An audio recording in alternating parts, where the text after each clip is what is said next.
Eu queria filmar os meninos, eu já estou indo na frente.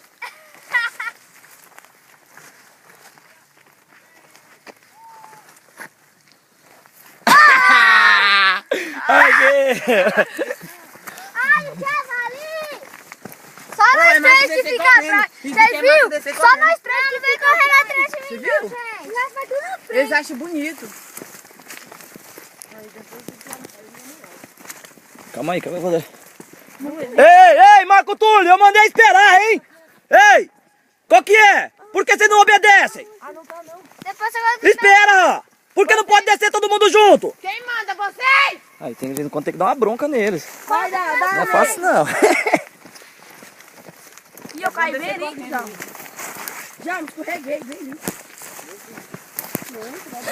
Já não sabia que nós tava lá ou não? Não, porque você... Ai, caramba, eu queria gravar. Ah, eu gravei vocês todos. Falei, o menino tá ali atrás, vou gravar eles. Eu tô gravando. Falei, vou gravar os meninos. O menino tá escondido ali atrás. Ah, barrar um monte. Ora, a glória do Senhor. Caleb, né?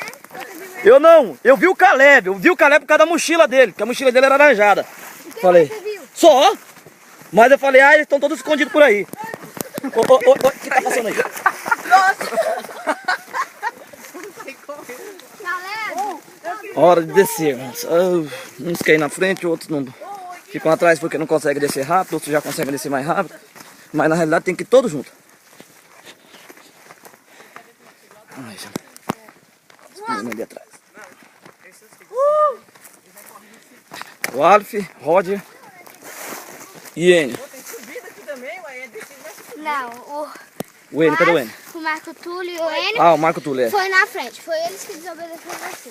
Aí, tá vendo? Estão desobedecendo. Acabaram de orar e já estão... Ai, Senhor. Uma benção. Essa arma é de noite. Ela tem medo de mim. Ela sabe que eu vou dar um pau pra vocês matar mesmo. Ela tem medo desse meu